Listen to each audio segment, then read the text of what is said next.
Welcome to knowledge valley. आज हमारा discussion का टॉपिक है एनसीईआरटी का क्लास 11th का सेक्शन ज्योग्राफी, उसका chapter 2, the origin and the evolution of the अर्थ। ठीक है। हम इसके अंदर देखें किस तरह से हमारा यूनिवर्स बना, हमारा सोलर सिस्टम बना, प्लैनेट्स कैसे बने, अर्थ कैसे बना। ठीक है, उसके लिए हम सारे चैप्टर्स के अंदर डिस्कस करेंगे।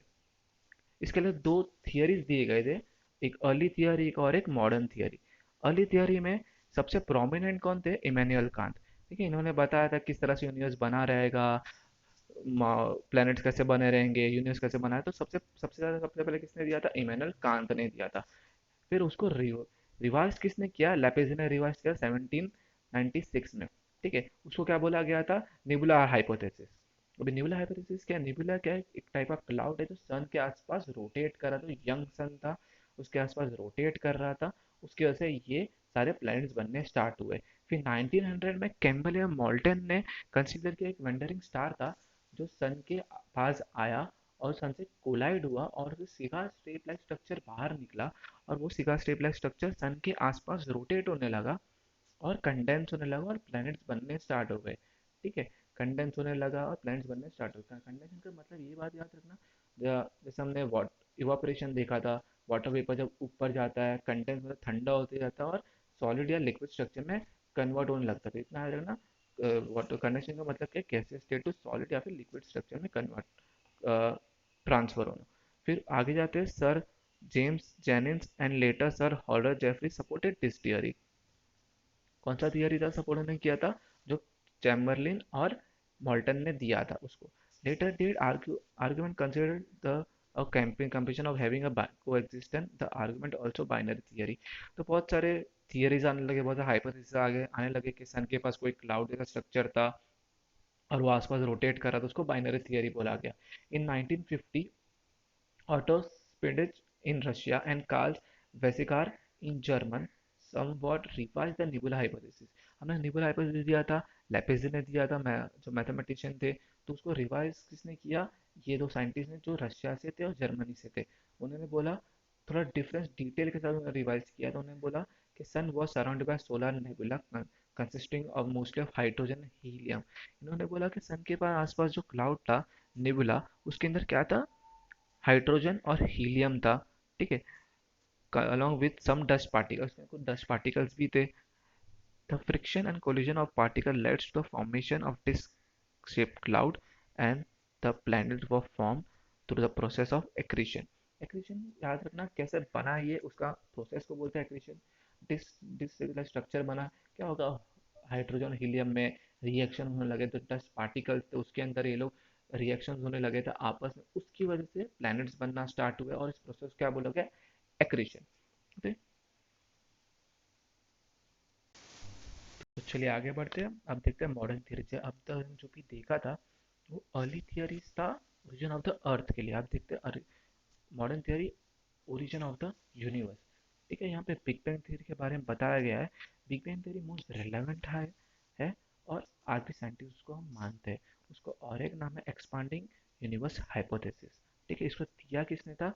एडविन हबल ने दिया था इन 1920। उन्होंने एक्सपेरिमेंट बताया, उससे वो एक्सप्लेन करते इस चीज़ को। उन्होंने बताया था कि टेक अ बलून, आप एक बलून लो, उसके ऊपर स्केच पेन या फिर पेन से आप डॉट मार्क करो। ठीक है, और वो और वो बलून में आप एयर ब्लो करो। जैसे आप बलून धीरे धीरे फुलाओगे तो यूनिवर्स एक्सपांड एक दूसरे से दूर होते होते जाएंगे। बट ये थोड़ा पार्शियली करेक्ट है, बिकॉज ये जो यूनिवर्स है, ठीक है, वो यहाँ पे बोला है पॉइंट रिगार्डिंग एक्सपांडिंग देन से correcting according with the fact. क्योंकि कैसा है, इसमें इन्होंने बताया कि यूनिवर्स एक दूसरे से अलग होते होते जा रहे हैं। जैसे हमने एक यूनिवर्स के डॉट और एक यूनिवर्स, बट यूनिवर्स यहाँ पे खुद भी एक्सपांड होता है। ये पार्शियली करेक्ट है, पार्शियली इनकरेक्ट है। ठीक है, तो हम ये पूरा नहीं बोलते बिग बैंग थियरी पूरा करेक्ट है, पार्शियली करेक्ट है, पार्शियली इनकरेक्ट है। तो यहाँ पे इन्होंने बताया है कि सिंगुलर था, एक एटम था जो ब्लो हुआ एक टाइम। देखते इसका पूरा एक्सप्लेनेशन दिया, फिर मैं आपको बताऊंगा यहाँ पे। Big bang theory consider the following stages in the development of the universe. Big bang के तीन स्टेजेस है जिससे ये पूरा बिग बैंग थियरी बना है, यूनिवर्स बना है। ठीक है, in the beginning all matters forming universe existed in one place in a form of tiny ball singular atom with an unimaginable small volume, infinity temperature, infinity density था इसके अंदर एक छोटा सा बॉल था जिसके अंदर हम सिंगुलर एटम भी बोलते हैं जिसके अंदर बहुत सारे इनइमेजिबल स्मॉल वॉल्यूम्स थे, बहुत छोटा था, टेम्परेचर बहुत ज़्यादा था, डेंसिटी बहुत ज़्यादा था। ठीक है, फिर आते ये टाइनी बॉल एक्सप्लॉइड हुआ। ठीक है, बहुत बड़े वेलोसिटी के साथ ह्यूज एक्सप्लोजन हुआ। और ये कब हुआ था? ठीक है, 13.7 बिलियन ईयर्स, आज से 13.7 बिलियन ईयर्स पहले हुआ था। The expansion continues in the present day. ठीक है, it's grew some energy was converted into matter. इसमें जो एनर्जी निकला था वो उसमें से कुछ एनर्जी कन्वर्टेड हो गया मैटर के अंदर, as there was particular rapid expansion with the friction of seconds. Friction of seconds में बहुत ज़्यादा एक्सपांड हो गया था वो। ठीक है, आफ्टर बिग बैंग। और अभी भी थोड़ा थोड़ा थोड़ा एक्सपांड हो रहा है, बट बहुत ज़्यादा एक्सपांड हुआ था जब वो फर्स्ट टाइम एक्सप्लोड हुआ था। After there after the expansion has slowed down, थोड़ा थोड़ा करके एक्सपांड हो रहा है, बट हो रहा है। The expansion was slowed down. Within the first 3 minutes, the Big Bang theory, the first atom began to form. Within जब बिग बैंग थे उसके 3 मिनट के अंदर ही एक एटम फॉर्म होना स्टार्ट हो गया। ठीक है, 3 lakh 3 years before the big bang theory temperature drop to 4500 kelvin and give atomic matter. Okay, उसका जो टेम्परेचर था 3 लाख साल पहले वो कम होके कब तक आ गया, कहाँ तक गया, 4500 तक आ गया। ठीक है, and rise matter, universe became transparent. इसके से क्या होगा, यूनिवर्स ट्रांसपेरेंट होने लगा। फिर आगे देखते हैं, the expansion of universe means increasing space between the galaxies.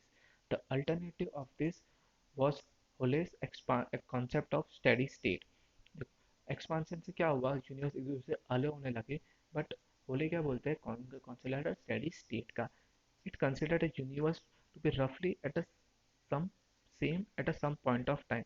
ये बोलते हैं कि एक यूनिवर्स एक पॉइंट पे सेम जगह पे रहेगा, बट इसको हम लोग एविडेंस मानते नहीं, बिकॉज बहुत सारे साइंटिस्ट बिग बैंग को थियरी को ही मानते हैं। However with the greater evidence becoming available about the expanding universe, scientific community at present favor the argument of expanding theory। सबसे ज़्यादा हमारे पास एविडेंस एक्सपांडिंग थियरी के, साइंटिस्ट उसको ही मानते हैं, और जो होले ने दिया था उसको ज़्यादा प्रीफर नहीं करते। अभी हम आगे बढ़ते, देखते हैं formation of the star. Stars कैसे बने, सन भी है एक हमारा स्टार, तो देखते हैं वो कैसे बना। The distribution of matter and energy was not even in the earlier universe. जब पहले यूनिवर्स बना तो उसमें जो डिस्ट्रीब्यूशन ऑफ एनर्जी था, डेंसिटी था, वो अनइवन था, प्रॉपर नहीं था। तो डेंसिटी बहुत इंपॉर्टेंट रोल प्ले करती है। जैसे डेंसिटी होता है वैसे आपका ग्रेविटेशन होगा, ज़्यादा डेंसिटी ज़्यादा ग्रेविटेशन, कुछ कम डेंसिटी कम ग्रेविटेशन, तो उसकी वजह से मैटर्स अट्रैक्ट होने स्टार्ट हो गए जिस तरह से आपका ग्रेविटी रहेगा। ठीक है, तो उसकी वजह से गैलेक्सीज फॉर्म होना start, this form the basis for the development होता है, ये बेस बना गैलेक्सी के बनने का। ठीक है, तो galaxy contain the large number of star, और एक गैलेक्सी में लैक्स ऑफ स्टार्स होते हैं, you can't count the stars, इतने ज़्यादा स्टार्स होते हैं उसके अंदर। Galaxy spread over vast distance that are measured in thousands of light years. हम देखेंगे लाइट ईयर्स कैसे मेजर करते हैं, बट यार थाउजेंड्स ऑफ लाइट ईयर्स, बहुत दूर दूर होते हैं एक दूसरे से। और जो उसका डायमीटर होता है, इंडिविजुअल डायमीटर, जैसे हमारा गैलेक्सी है तो उसका इंडिविजुअल डायमीटर होगा फ्रॉम 80,000 टू 1,50,000 लाइट ईयर होगा। ठीक है, a gaseous star was formed by accumulation of hydrogen gas in the form of very large cloud called nebula। और एक बहुत बड़ा क्लाउड था गैलेक्सी बनने के उसके पहले। ठीक है, जो स्टार्स बनने के पहले उसको नेबुला था, उसको क्या, उसको नेबुला बोलते हैं। और उसके अंदर जो गैस था, जो हाइड्रोजन, उसकी वजह से बनने चालू हो गए। Eventually growing nebula develops localised lumps of gas. This clumps contain to grow into even denser gaseous body giving rise to formation of the stars। थोड़े कम डेंस डेंस होते गए वो क्लाउड्स एक दूसरे के अंदर केमिकल रिएक्शन होने लगे, और वो सॉलिड फॉर्म में आते गए स्टार्स बनने चालू हो गए। The formation of stars it is believed to have taken place some 5 to 6 billion years ago. ठीक है, 5 to 6 बिलियन ईयर्स पहले स्टार्स बने रहेंगे। A light year is a measure of distance and not of time. अगर हम light year को major करते हैं, डिस्टेंस में उसको मेजर नहीं करना, डिस्टेंस टाइम में मेजर नहीं करता, हम उसको डिस्टेंस में मेजर करते हैं। एक गैलेक्सी से दूसरे गैलेक्सी को जाने के लिए लाइट को कितना डिस्टेंस कवर करना पड़ता है, तो हम उसको बोलते हैं, उस तरह से हम लोग लाइट ईयर्स को मेजर करते हैं। Light travels at a speed of second. Consider this the distance of a light travel in 1 year is taken to be a 1 light year. अभी लाइट को ट्रैवल करने के लिए स्पीड है उसका 3 लाख किलोमीटर, तो एक जगह दूसरी जगह पे जाने का कितना टाइम लगता है और एक साल में कितना लाइट ट्रैवल करते हैं उसको लाइट ईयर में कन्वर्ट कर लेते हैं और बोलते हैं कि ये पर्टिकुलर गाइस दूसरे पर्टिकुलर गाइस इतना लाइट ईयर का डिस्टेंस है। इतना इंपॉर्टेंट नहीं, याद रखने की जरूरत नहीं है, बट हम देख लेते क्या है। अब देखते हैं फॉर्मेशन ऑफ द प्लैनेट्स। अब देखते हैं प्लैनेट्स कैसे बने, हमने देख लिया अर्थ कैसे बना था, यूनिवर्स कैसे बना, बिग बैंग थियरी। अब प्लैनेट्स देख लेते हैं। The following consider to be the stage of in the development of the planet. The star are localized lumps of gas within nebula. जो हमने nebula एक टाइप का क्लाउड था उसके अंदर localized lumps बनने चालू हो गए थे, gravitational pull within the उसके अंदर ग्रेविटेशनल पुल्स हो रहे थे। ठीक है, let's the formation of the core, core मतलब उसका बीच का पार्ट सॉलिड फॉर्म में आने लगा था। ठीक है, to core to the gas cloud and the huge rotating disc of gas, the dust particle developed around the gas core. जो बीच में क्या था, गैस, एक तरह का गैस बनने लगा था और उसके अंदर आसपास बहुत सारे dust particle disc like structure बनने लगा था। ठीक है, उसकी वजह से ये सारे प्लैनेट्स बनने स्टार्ट हो गए। सेकंड स्टेज देखते क्या है, the next stage the gas cloud starts getting condensed and the matter around the core into small round object। अभी गैस क्या होगा, जो हमने फर्स्ट स्टेज में देखा था एक लंप था उसके आसपास एक कोर बना, उसके आसपास गैस रोटेट करने लगे। सेकंड में जो कंडेंस होने लगा, ठंडा होने लगा और स्मॉल स्मॉल राउंड ऑब्जेक्ट बनते गए। And this small round object by the process of cohesion, एक दूसरे कोहिजन होने लगे, मिलने लगे एक दूसरे में। ठीक है, दोनों दोनों बिटवीन उनके अंदर रिएक्शन होने लगा थोड़े बहुत, develop into what is called plan, इसको क्या बोला है, प्लैनेट सिंबल्स बोला। Large body start forming by collision, gravitational pull attraction cause the matter material to stick together. Planetesimals are large number of small bodies, planetesimals क्या large number small bodies और gravitational pull के से सारे planets बनने लगे थे। ठीक है, फर्स्ट फाइनल स्टेज में देखते हैं, फाइनल स्टेज है large number of small planets attract to form a few large bodies in the form of planets। जो हमने छोटे छोटे प्लैनेट्स देखे थे, छोटे छोटे जो मैटर बने थे, वो आपस में रिएक्ट होने लगा और उससे एक बड़ा प्लैनेट बनना स्टार्ट हो गया। ठीक है, अब हम देखते हैं अवर सोलर सिस्टम, हमारा सोलर सिस्टम कैसे बना था वो देख लेते हैं। Our solar system consist of 9 planet. ठीक है, the 10th planet is 2003 UP and B recently sighted. Recently एक प्लान है हमारा, बेसिकली हमारा यूनिवर्स में 9 प्लैनेट्स और 10th प्लानट है, ये है 2003 यूबी है जो करे रिसेंटली उसको मिला है उनको। सो हम जो देखें कौन ये प्रेडिक्ट करता है कौन प्लानट है कौन नहीं है। ठीक है, देखते हैं the nebula which form of solar system suppose to be form started it collapsed and core formed time pi to 5 billion years ago and planets were formed 4 to 6 billion years ago। वैसे ही बना था जिस तरह बाकी का planets बने, एक निबुला था उसके अंदर कोलिजन हुआ, बहुत सारे रिएक्शन उसके अंदर प्लान हमारा सोलर सिस्टम बना था। ठीक है, हमारे सोलर सिस्टम में एक स्टार है, 9 प्लैनेट, 63 मून्स है, मिलियंस ऑफ स्मॉल बॉडीज है like asteroids and comets and huge quantity of dust and gases है। ठीक है, our out of 9 planets, Mercury, Venus, Earth, and Mars are inner planets, lies between the sun and the belt of asteroid belt के बीच में। सन और asteroid belt के जो 4 planets है कौन से, मर्क्यूरी, वीनस, अर्थ, मार्स। और उसके जो भी बाहर प्लैनेट्स है उसको आउटर प्लैनेट्स बोलते हैं। द फर्स्ट 4 आर को टेरेस्ट्रियल प्लैनेट देखो तो अर्थ लाइक स्ट्रक्चर में है, और जो एस्ट्रॉइड बेल्ट के बाहर है प्लैनेट्स हम उसको जोवेन प्लैनेट्स बोलते हैं बिकॉज जुपिटर लाइक स्ट्रक्चर में। ठीक है, most of most of them form larger than the terrestrial planets and have thick atmosphere। जो जो इन प्लैनेट्स है टेरेस्ट्रियल प्लैनेट से ज़्यादा बड़े, उनका एटमोसफियर ज़रा डिफरेंट है, थिक है। ठीक है, मोस्टली ऑफ हीलियम है, उनके एटमोसफियर में ज़्यादा से ज़्यादा क्या हीलियम एंड हाइड्रोजन ज़्यादा है। All the planets were form in the same period some time about 4.6 billion years ago. सारे प्लैनेट्स एक ही टाइम पे बने आसपास 4.6 billion years ago. Some data regarding our solar system है, देखते हैं नीचे क्या क्या हमारा डेटा, देखते हैं क्या क्या दिया है। Difference between the terrestrial and Jovian planets, अब देखते हैं डिफरेंस क्या है टेरेस्ट्रियल जोवियन प्लैनेट्स के बीच में। Terrestrial planets were form in a closed vicinity of a parent star where it is too warm for gaseous to condense into solid particles. And Jovian planets were formed at a quite distance from the location. जो terrestrial planets है वो सन के ज़्यादा नज़दीक है, ठीक है, तो बहुत ज़्यादा गर्म हवा आती है सन से और यहाँ पे कंडेंस होने का चांसेस नहीं मिलता है, ठीक है। और जो टेरेस्ट्रियल बाहर के जो प्लैनेट्स एस्ट्रॉयड बेल्ट के बाहर के वो जोवेन प्लैनेट्स वहाँ पे सन का रेज इतना नहीं पहुँचता, पर जो प्रेशर के साथ पहुंचता है वो प्रेशर के साथ नहीं पहुंचता, तो वहाँ पे कंडक्शन होता है थोड़ा बहुत प्रॉपरली। और solar wind was most intense near the sun, so it blew out of gases and dust particles from the terrestrial planets.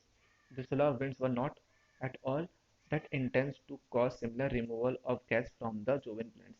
Solar देखो, सोलर क्या होता है? सोलर विंड जो सन से निकलता है, जो जो सन से सोलर विंड निकला था उसने क्या किया, जो अर्थ और टेरेस्ट्रियल अर्थ, मीनस, मार्स और मर्क्यूरी, उसके ऊपर जो गैस थे उसको ब्लो आउट कर दिया। जो हाइड्रोजन हीलियम थे, जो बाकी गैसेस थे, उसको ब्लो आउट कर दिया। और वही वो जो भी प्लैनेट्स में कर रहे थे वो बहुत दूर थे, ठीक है। Terrestrial planets are smaller and the lower gravity could not hold the exploring gas.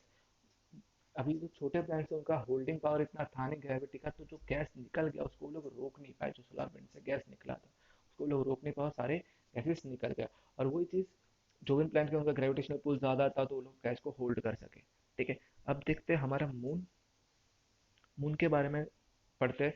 The moon the moon is the only natural satellite of the earth. Moon के अर्थ के पास एक ओनली एक नेचुरल सैटेलाइट है जो उसका नाम है मून, ठीक है। Like the origin of the earth, there has been attempt to explain how the moon was formed. अभी जैसे हमने अर्थ का देखा, हाइपोथेसिस था, यूनिवर्स का हाइपोथेसिस था, सोलर सिस्टम कैसे बना उसका हाइपोथेसिस, गैलेक्सी कैसे बना उसके हाइपोथेसिस थे, सेम मून का है। तो कौन बोलता है ना, 1838 में George Darwin suggested initially the earth and the moon form rapidly in rotating body, the whole mass became dumbbell shaped the body and eventually broke.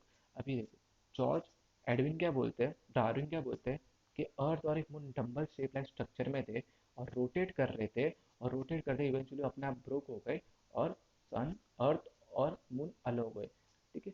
अब देखते हैं और एक प्रोडक्शन उसके बारे में बताऊंगा इसके बारे में। It also suggested that a material forming the moon was separated from what we have present the depression occupied by the Pacific ocean. वो कहाँ पे था? पैसिफिक ओशन के पास था।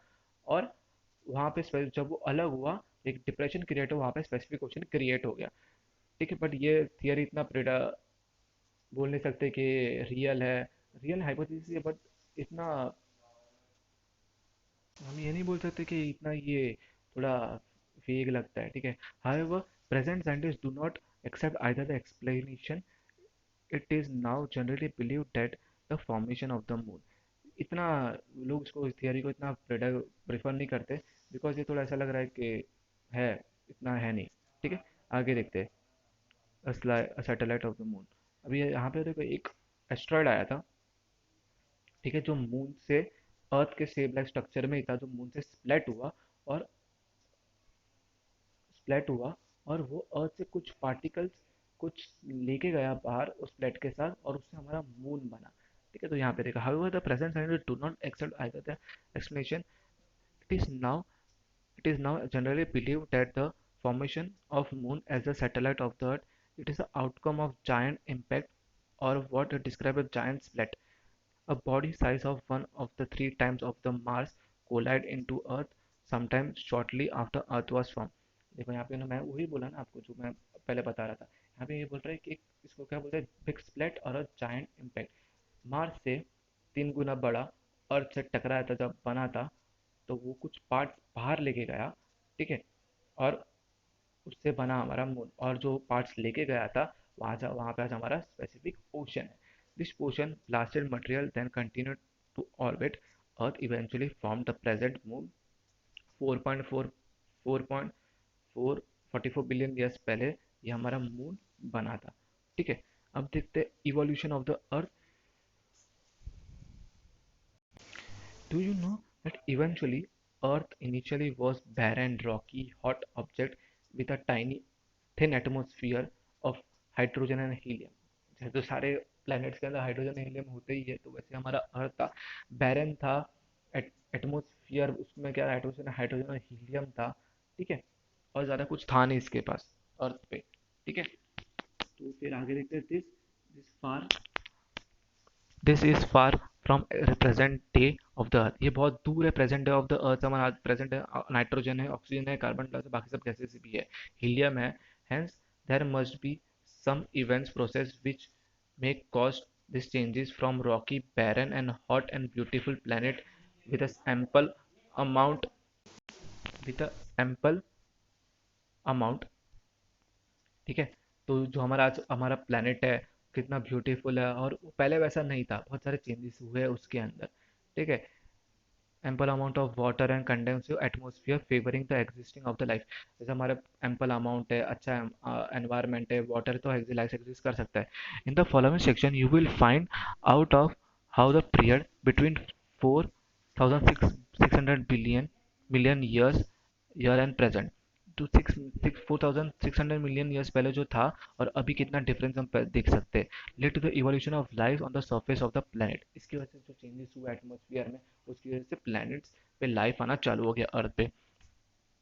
अर्थ have layer structure from the outermost end of the atmosphere to the centre of the earth, the material that exists is not uniform, outer most of the earth से लेके centre of the अर्थ तक बहुत सारे layers में अर्थ बना है, और हर एक लेयर में अलग अलग चीज़ें हैं, ठीक है।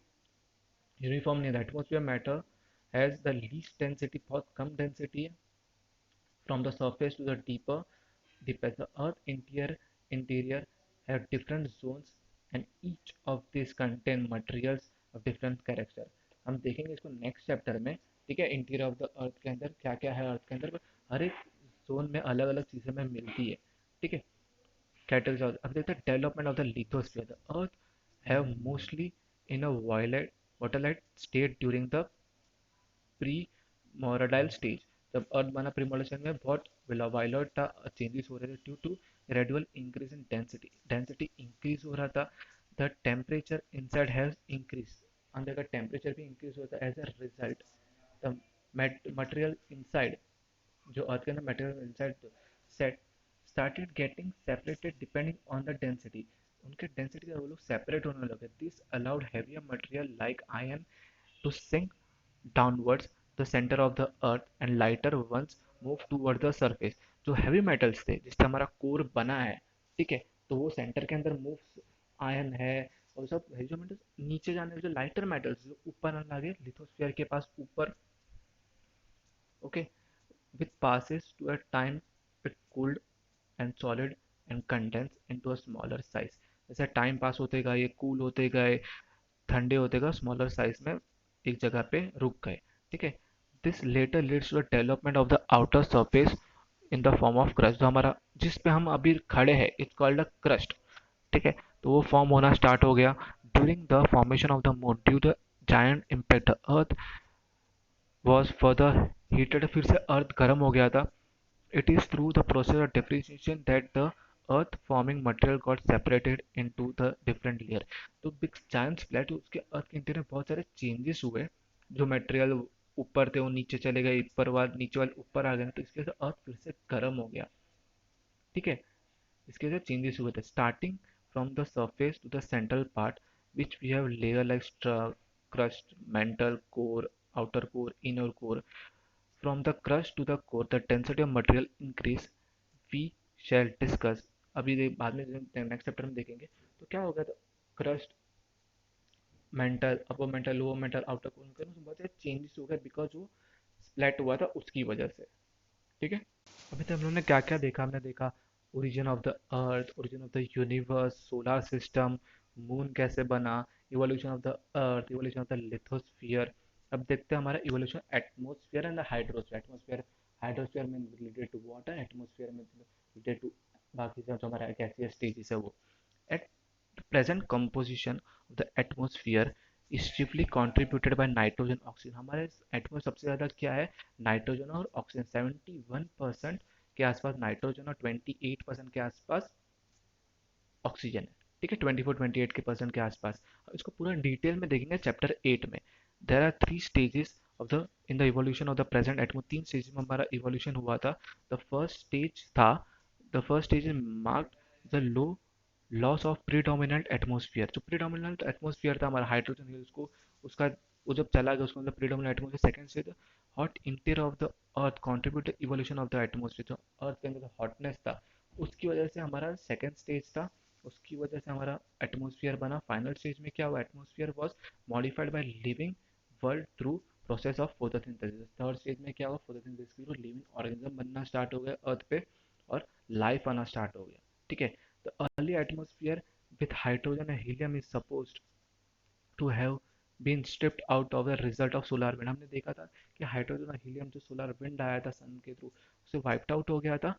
This happens not only the case of earth but also in the terrestrial. बाकी जो प्लैनेट्स थे अर्थ लाइक स्ट्रक्चर, वीनस था, मार्स था, मरकरी, सबके साथ सेम हुआ था। which was supposed to have lost their predominant atmosphere through impact of उनका जो predominant atmosphere था हाइड्रोजन हीलियम, उनका predominant atmosphere था वो चला गया। उसकी वजह से चेंजेस होने स्टार्ट हुए। During the cooling of the earth gas and water vapour were released from the interior solid earth.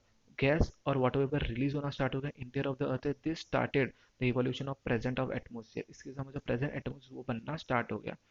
ठीक है, the early atmosphere largely content water vapour nitrogen. जो अर्ली एटमोस्फेयर हमारा एटमोस्फेयर सबसे ज़्यादा क्या है, water vapour and nitrogen, carbon dioxide, methane, ammonia and very light free of oxygen है हमारे एटमोस्फेयर में। The process through which the gas are outpoured The process through which the gas outpoured from the interior is called degassing. Degassing मतलब gas निकलना, gas निकल रहे थे उसको मतलब degassing। ठीक है, continuous volcanic eruption contribute to water vapor, gas and gas to the atmosphere। Continue volcanic eruption और उसकी वजह से क्या हो गया, वाटर वेपर और गैस एटमोसफेयर में आ रहे थे। As the earth cooled the water vapour release started getting condensed, the carbon dioxide in the atmosphere get dissolved in the rain water and the temperature further decreased, causing more condensation and more rain। जैसे जैसे अर्थ ठंडा होता गया water vapour convert बारिश में होते गया और कार्बन डाइऑक्साइड रेन के फॉर्म में नीचे आते गया, उस तरह से अर्थ ठंडा होते गया धीरे धीरे करके और बाकी सारे नॉर्मल लाइफ स्टार्ट हो गई। The rain water falling on the surface got collected in depression and gave rise। जैसे बारिश गिर रही थी, ज़्यादा ज़्यादा बारिश हो रही थी और जो खड्डे हो गए थे, डिप्रेशन क्रिएट हो गए थे अर्थ पे, उस पे ओशंस बनने स्टार्ट हो गए थे। The earth ocean was formed with in 500 million years from the formation of the earth. Earth बनने अर्थ बनने के बाद 500 मिलियन ईयर्स के अंदर ही ओशंस बनने शुरू हुए। This tell us that ocean was old age 4000 million years.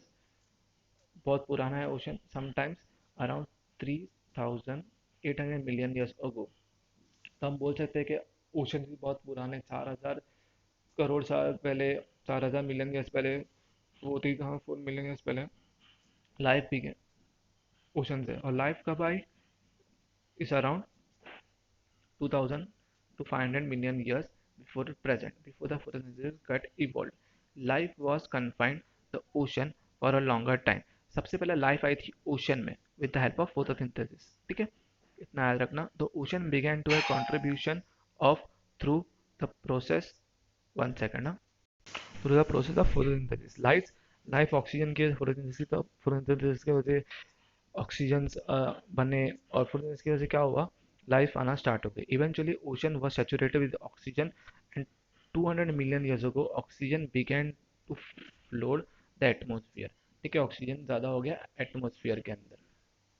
The origin of the life, अब देखते हैं लाइफ कैसा है अर्थ पे। The last phase of the evolution of the earth is related to the origin of life and evolution of life. It is undoubtedly clear the initial or even the atmosphere of the earth was not conducive for development of the life। जो हमारा पहला atmosphere था predominant वाला, इसमें helium hydrogen था, वो life के लिए नहीं था, नहीं जिंदा रह सकते थे। Modern scientist refers that the origin of the earth is a kind of chemical reaction, first generation complex organ molecules and assemble them। this assembles with such a could duplicate them self converting inanimate matter into life substance। कुछ chemical reactions हुए, duplicate हुआ, उनके अंदर कुछ changes vengeance हुए molecules के अंदर जो अर्थ पे थे, उसके लाइफ आना स्टार्ट हो गया। The record of the light that exists on the planets is different, but it is found in rocks and in the form of fossils. हमें डिफरेंट पीरियड मिलते हैं, कहाँ लाइफ आई हर जगह पे अलग अलग मिली है, और उसको कैसे मिलता है, रॉक्स के थ्रू मिलता है, फॉसिल्स के थ्रू मिलते हैं। The microscopic structure closely related to the present form of blue algae have been found in geological formation that were much older than they were somewhat 3,000 million years ago। तो हम बोल सकते हैं blue gene जो algae था 3,000 साल, 3,000 million years पहले बना था, तो बोल सकते हैं सबसे पहला लाइफ वही था, एल्गे ही था। It can be assume life began in evolve sometime 3,800 million years ago। The summary of the evolution of life is unicellular bacteria से बना था। So the modern man is given, हम वो बाद में देखेंगे किस तरह से मॉडर्न मैन बना जोग्राफिकल टाइम स्ट्रक्चर में। ओके, तो अब तक यहाँ पे हमने क्या क्या देखा इस चैप्टर के अंदर, evolution of the earth, atmosphere, universe कैसे बना, अर्थ कैसे बना, ठीक है, तो वो सब चीज़ हमने देखी। Hope you like the lecture, please like, comment and subscribe to the channel. Okay, हमारा फर्स्ट चैप्टर खत्म हो चुका है, हम कल नेक्स्ट चैप्टर करेंगे। ठीक है, नेक्स्ट चैप्टर हम देखेंगे द इंटीरियर ऑफ द अर्थ, हमने देखा लिथोस्फीयर आज देखा था, interior of the earth core की बारे में बात की, upper layer, outer layer, inner layer के बारे में देखेंगे, सब चीज़ें देखेंगे इसके अंदर इंटीरियर ऑफ द अर्थ के अंदर। ठीक है, चलो हैव अ गुड डे।